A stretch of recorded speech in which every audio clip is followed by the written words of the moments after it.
Welcome to this reflection on the readings of the fifth Sunday of Easter. I'm Father Philip Smith, and my churches are Grange, Milnthorpe and Arnside in Cumbria.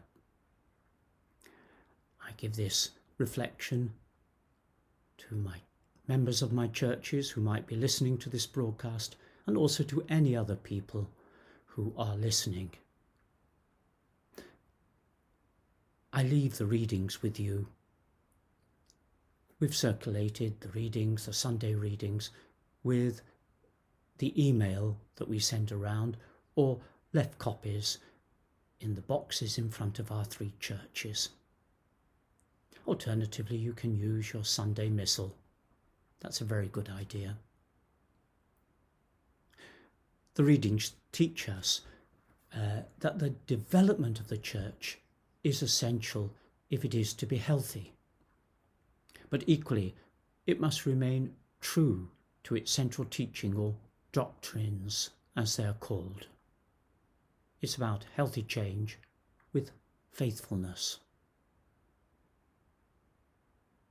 In the readings, we are seeing the development from the primitive church, a small group of companions of Jesus who had personally known him and have known the risen Christ and ate with him, the church of the resurrection, if you like, to the church of faith, where many more believe in Jesus, and they believe by an act of faith, even though they have not witnessed the resurrection personally.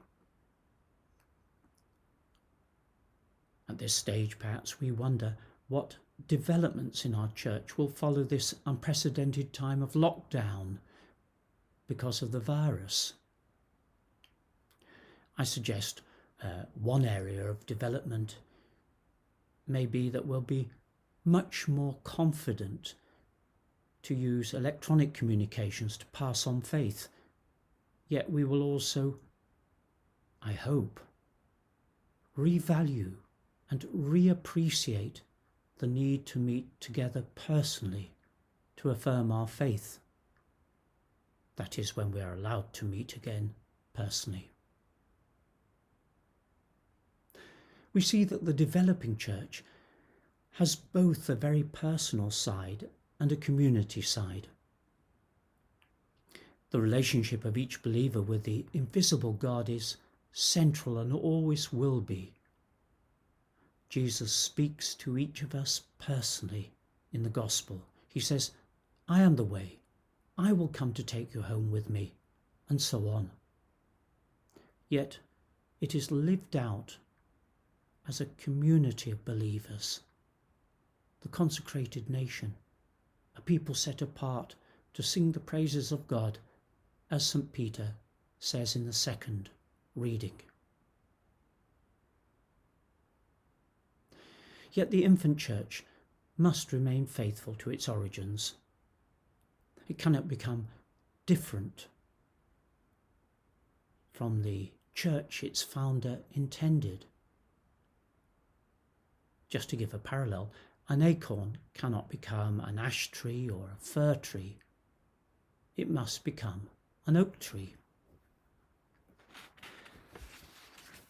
We're reminded of the marks of the church that we speak about, even at this early time.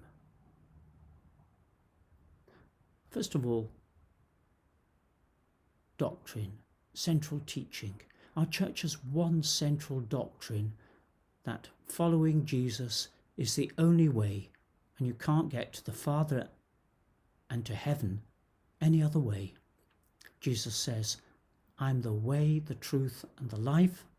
No one can come to the Father except through me."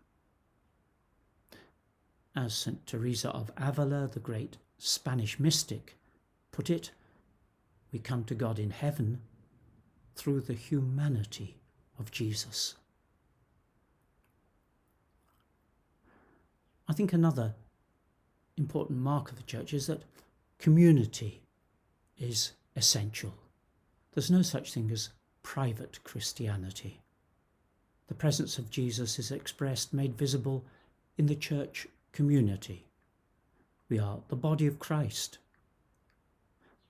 The second reading from St. Peter speaks of us as living stones built up into this community, this church. And if Jesus is the keystone that holds it together, we are to put ourselves close to him as living stones, close to Jesus. And I think through this, the principle that development is essential. Of course, there must be development that's true to its origins. In the first reading, we see the infant church developing. It's developing from the simple house churches in the first days to a worldwide organisation. It's rather like the acorn developing into a mighty oak tree. It cannot remain as an acorn, otherwise it will rot and die in the ground. But equally, the development must be apostolic, of the apostles, if it is to be faithful. It must follow the guidance of the apostles and their appointed successors. The new deacons in the first reading were acclaimed by the people, appointed by the people. They said, these are marvellously qualified people. But then they were presented to the apostles, and the apostles laid their hands upon them and ordained them. Apostolic. And another heading that comes up, the church is Catholic. Catholic means worldwide. It's potentially open to all. It's multicultural and multiracial. In the first reading, the cause of the squabble was, at base, cultural and racial.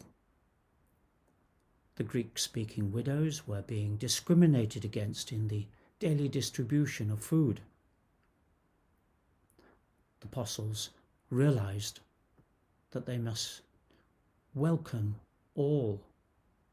They must squash this potential split, resist divisions between members of the Jewish background and the Greek background. The assembly or community chose Greeks to be deacons. They've all got Greek names. And to do the practical service in the church. And the apostles confirmed their position by laying their hands on them. So we remember that our church of today, of many hundreds of millions, is the same church as that of the apostles, the church that Christ founded. It's a living church which develops whilst remaining true to Jesus, its founder. And we hear the words of Jesus, our founder, speaking to us today in these difficult times of the virus. He says, "Do not let your hearts be troubled. Trust in God still and trust in me." Let us trust Jesus to guide his church to the future as he guided the primitive church in the past. He knows what he's about. He will guide us personally because we are that royal priesthood, that consecrated nation whom God has called out of darkness into his own wonderful light.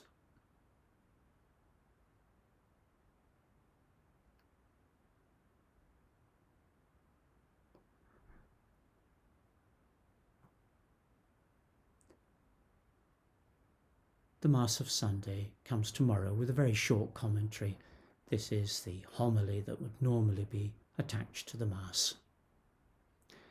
The Mass of Sunday will be broadcasted at about the 11 o'clock mark, as usual.